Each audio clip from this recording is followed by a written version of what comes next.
හරි.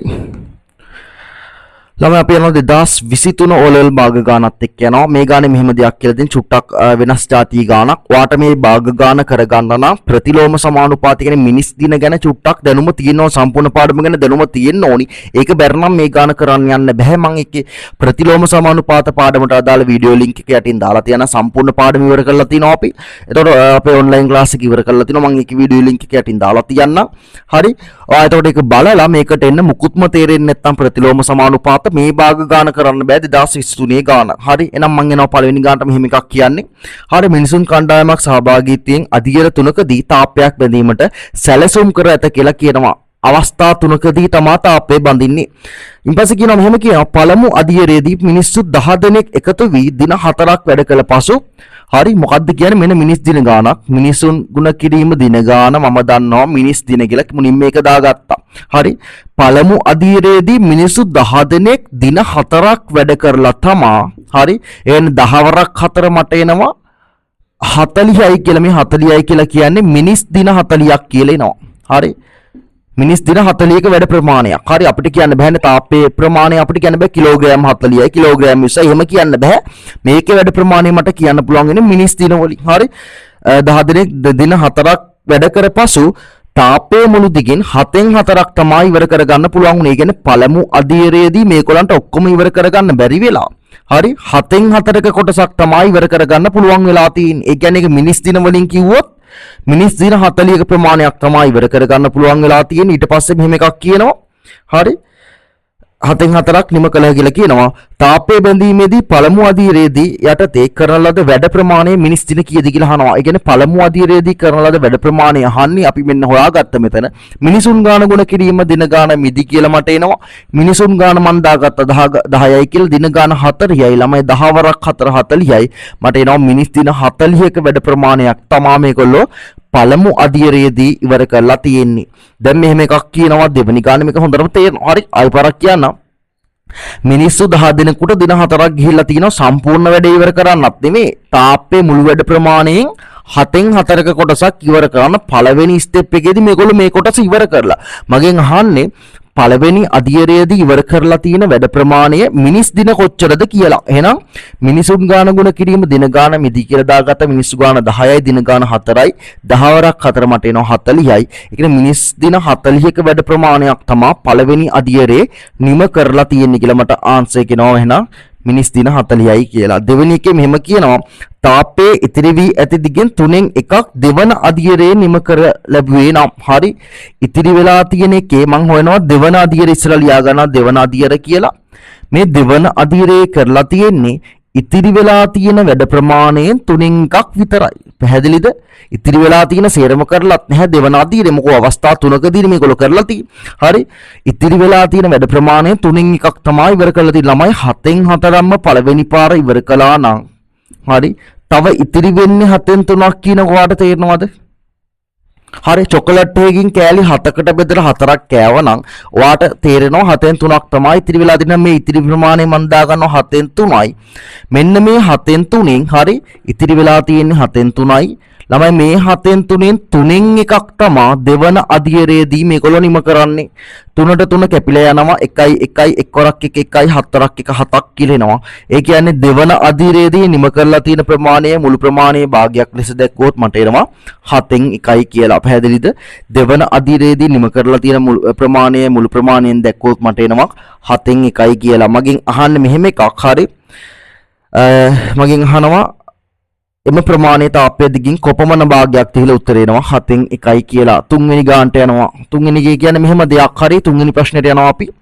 ළමයි තුන්වෙනි ප්‍රශ්නේ කියනවා මෙහෙම දෙයක්. හරි තාපයේ බැඳීමේදී දෙවන අධීරයේදී නිරත වූ මිනිසුන් දෙදෙනෙකු පමණක් නම් හරි තාපයේ බැඳීම සඳහා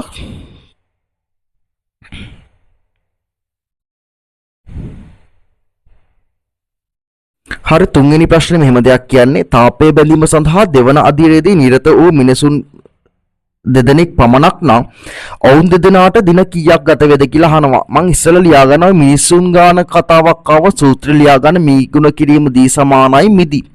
මිනිසුන් ගාන ගුණ කිරීම දින ගාන මට එනවා මිනිස් දින කියලා. දැන් කියවන්න ගාන තාපයේ බැඳීම සඳහා දෙවන අධීරයේදී මිනිසුන් නිරත වූ මිනිස්සු ගාන දෙන්නයි කියලා කියනවා. හරි? මිනිස්සු ගාන දෙන්නෙක් නම් හරි මිනිස්සු ගාන දෙන්නෙක් පමණක් නම් දින කීයක් ගත වේද කියලා අහන්නේ. ඉස්සෙල්ලා මම දන්නේ දෙවනි දවසේ කරලා තියෙන වැඩ ප්‍රමාණය. චුට්ටක් මේකෙන් තේරුම් ගන්න.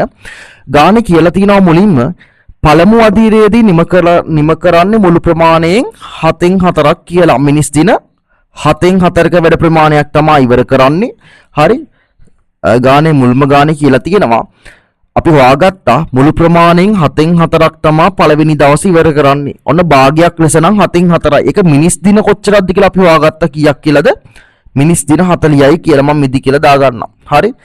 එතකොට මම දන්නවා 7න් එකක කොටසක් කියලා කියන්නේ ළමයි 4ක කොටසක් කියන්නේ මිනිස් දින 40යි නම් හරි මම දන්නවා එකක කොටසක් කියලා කියන්නේ මිනිස් දින 10ක් කියලා. පැහැදිලිද? 4ක් කියන්නේ 40යි නම් එකක් කියන්නේ 10ක් කියලා දන්නවා. හරි? මං හොයාගන්න ඕනේ ඉස්සෙල්ලා දෙවන අධීරයට මිනිස් දින කීයක වැඩ ප්‍රමාණයක් තිබ්බද කියලා. පැහැදිලිද මම මේ කියන පැටලෙන ගාන. ගාන කියලා තිබ්බ පළවෙනි අධීරයේ 7න් 4ක් ඉවර කරනවා කියලා භාගයක් ලෙස.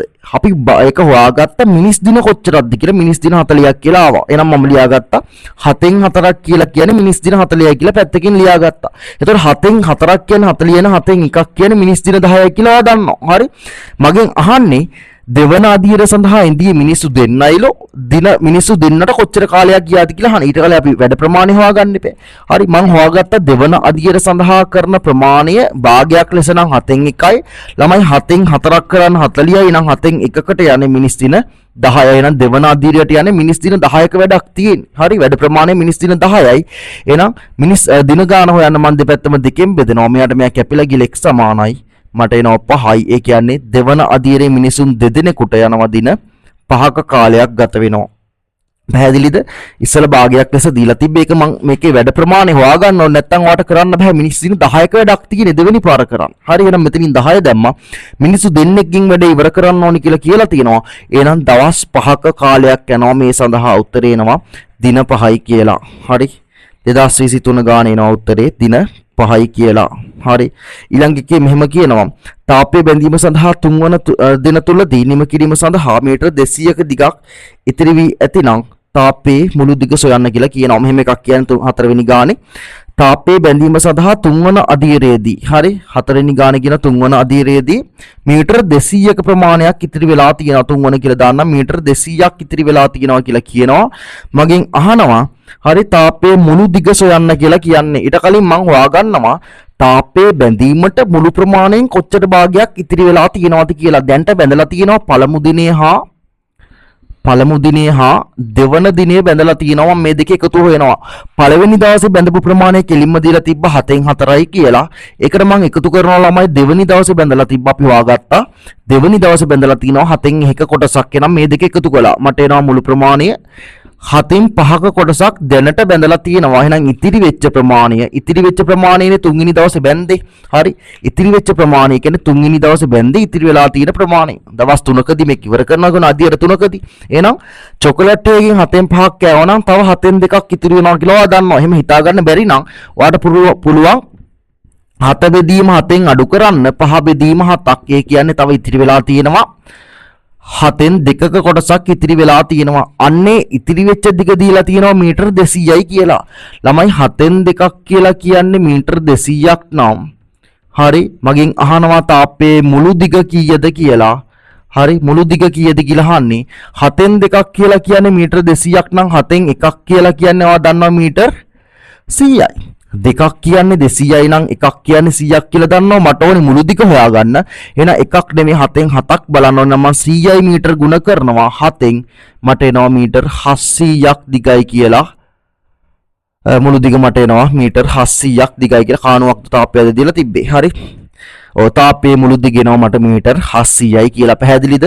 මට ගාන දීලා තිබ්බා 3 වෙනි දවස සඳහා මීටර 200ක ප්‍රමාණයක දිග තාපයක් තියෙන්නේ. හරි තාපයේ මීටර 200ක් බඳින්න තියෙනවා.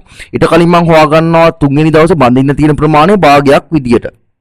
හරි පළවෙනි දවසේ බැඳලා තියෙනවා 7න් 4ක් දෙවෙනි දවසේ 7න් 1යි 7න් 5ක් දැන්ට බැඳලා තියෙනවා තුන්වෙනි දවසේ බඳින්න තීච්ච ප්‍රමාණය නේද ඉතිරි ප්‍රමාණය මුළු ප්‍රමාණය 7න් 7යි එකෙන් 7න් 5ක් අඩු කරොත් මට එනවා 7න් 2ක් තමයි ඉතිරි වෙලා තියෙන්නේ අන්නේ 7න් 2 තමයි ළමයි මීටර 200ක් කියලා කියන්නේ 7න් 1ක් එනවා එහෙනම් මීටර 100ක් කියලා එහෙනම් මුළු දිග හොයන්න පුළුවන් 100 ගුණ කිරීම 7 මට එනවා මීටර 700ක් කියලා එහෙනම් අපේ 2023 O level ගාන මෙසේ නිමා කරනවා